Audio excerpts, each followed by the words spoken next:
Alright, so I'm going to put the lower leg back in together. So I've got the Ohlins spring, I got my dampening rod. This is the compression side. That's the top end. So this is the bottom end here. So I have the little washer that goes against the spring, a little spacer, because remember the Ohlins spring is shorter than the stock spring, than the end cap. So let's put that together. So these parts right here will go back into the lower leg.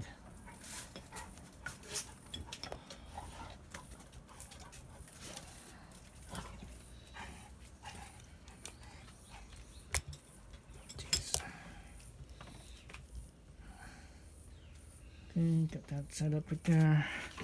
So first thing that goes in is the it's your damping rod, and it, you know, this end, this naked end comes in first, and this is the bottom end right here.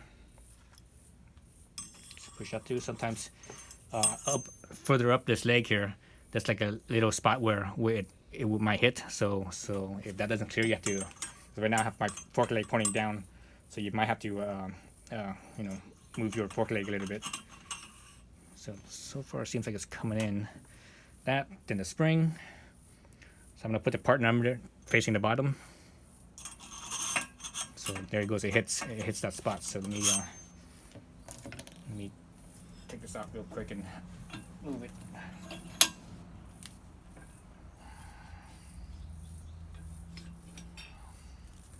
So just flip it upside down. There it goes. Slip through.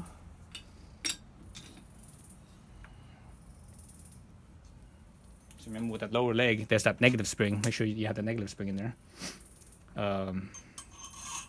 So the spring in, so the spring goes in first. Then there's that washer. Remember, anytime you have a spring, there's usually a washer in there, because as a spring, you know, moves, if there's nothing against the, if there's no washer, like if you just have the end cap there, the spring over time will actually wear out this part. That's what the washer is there for. So got the washer there. Since the Ohlins spring is shorter than the stock, here's the spacer for it.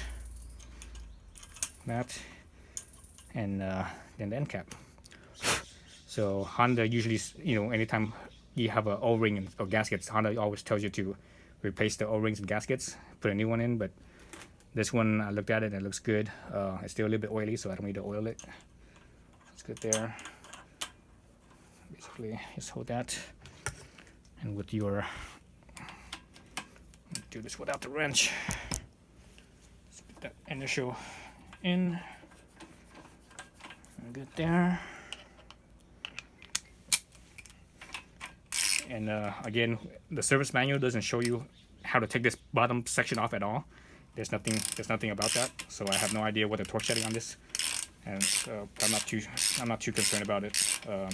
It's not going anywhere. You know, once the lower leg comes on here, this thing ain't moving. So once it stops, I'm just gonna give it a little bit of torque. That's it. That's probably about, I don't know, 20-25 foot-pounds. So not much. So that's good there.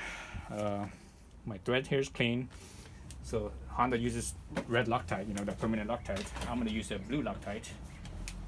What the heck is my blue Loctite? So I got blue Loctite. So this is the non-permanent, you know, because I don't want to. If I ever have to take this off again, I don't want to use the go through the whole heat gun bullshit. So I'll do that. I won't use too much. I'm just gonna put a little strip on the top, and that's it. That should be more than enough. So you don't need much there either. So I have my lower leg here.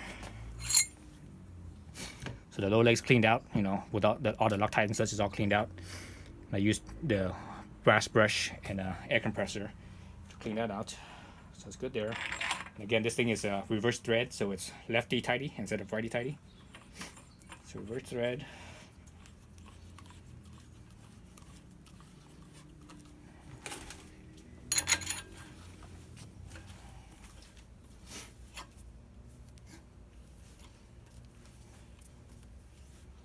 So there it goes, it stopped. I'm just gonna give it a little bit more. And that's it.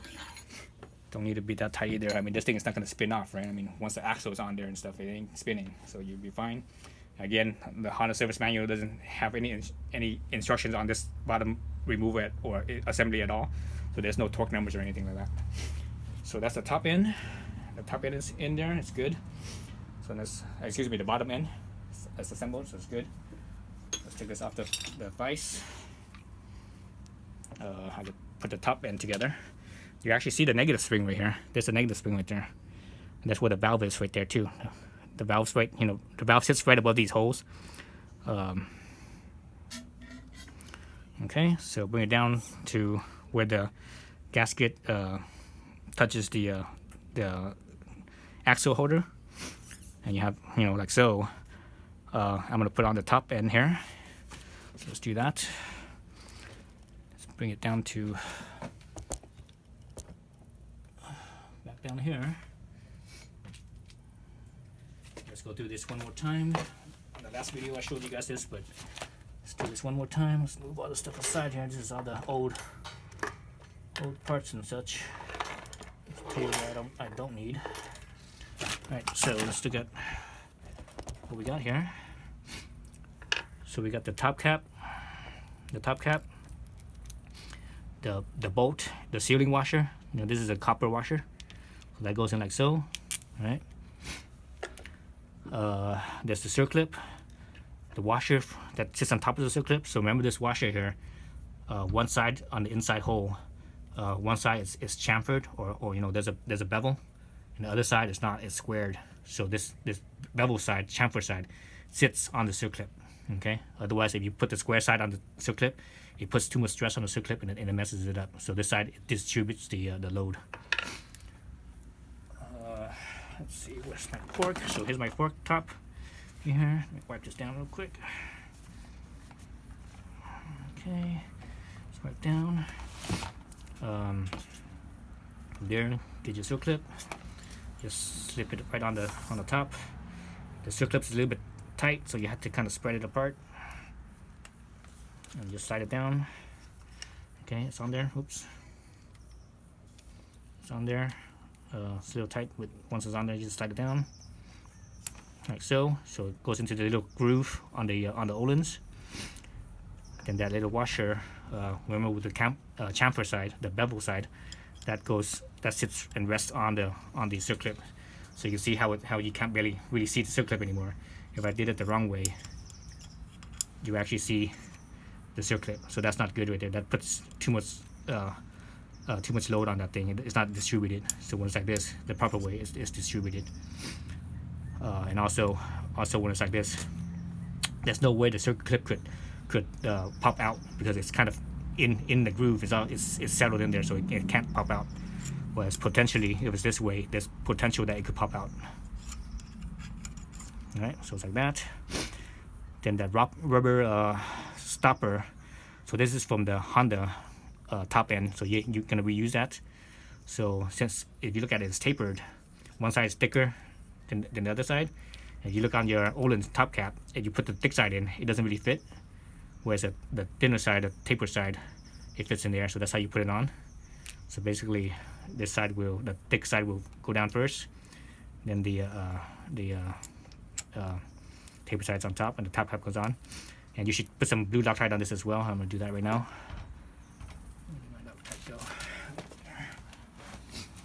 So this bolt here, the torque on this is, I believe, 15 Newton meters. So that's about, I think, 11 foot-pounds. So it's hardly anything at all. So a little bit of Loctite, and don't need too much. So my copper washer is on there, the sealing washer. Put it on there, spin it on. So this hex right here is a 10 millimeter, and you need a let me see what diameter was this one. I think that was a 9 millimeter. Let's see. So there's a little slot here for you to put an open wrench on. All right. So that's a 9 millimeter. The top cap is a 10 millimeter. So at 15 Newton meters. Look at my little torque wrench here. I think it's already set at 15. Yeah, 15 Newton meters. Like so. So I'm good there. So this, and actually let me screw that top on a little bit more.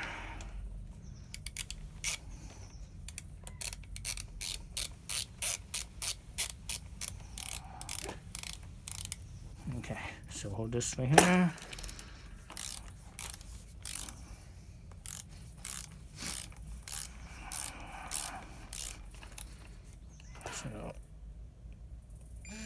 that's it. So 15 newtons is not much. Again, it's only about 11 foot-pounds, so that's not much at all. So basically you're done. All you need to do is just fill this up with oil, and Ohlins instruction says to fill it up with 230, over here it says 230 milliliters, or basically 230 cc's of Ohlins fork oil. And I have Ohlins fork oil right here somewhere. Where's my Ohlins fork oil? Oh, it is. So you got Ohlins fork oil, so that's what you want to use. That's it right there, that's the number. And they come in different weights. For me, I'm really lightweight, so I use the number 5. If you're heavier, with the heavier spring, you might use the number 10 or whatever. So I'm light. I'm used to number 5. And here's my ratio, right? So I'm gonna fill it up to 230 milliliters, or basically 230 cc's. Same thing. So that's 250. That's 220. So halfway is 225. So I'm gonna fill it up just above this mark right here, and pour it in there. Then from there, I could spin this, tighten this top cap back on. And this top cap doesn't need to be very tight. Once you screw this top cap back in, as soon as it stops, just a little bit more pressure, and that's it. It doesn't need to really be torqued down, because what happens is once this blade goes into your triple clamp, and the triple clamp wraps around here, and when you tighten that down, that will prevent this from ever coming out.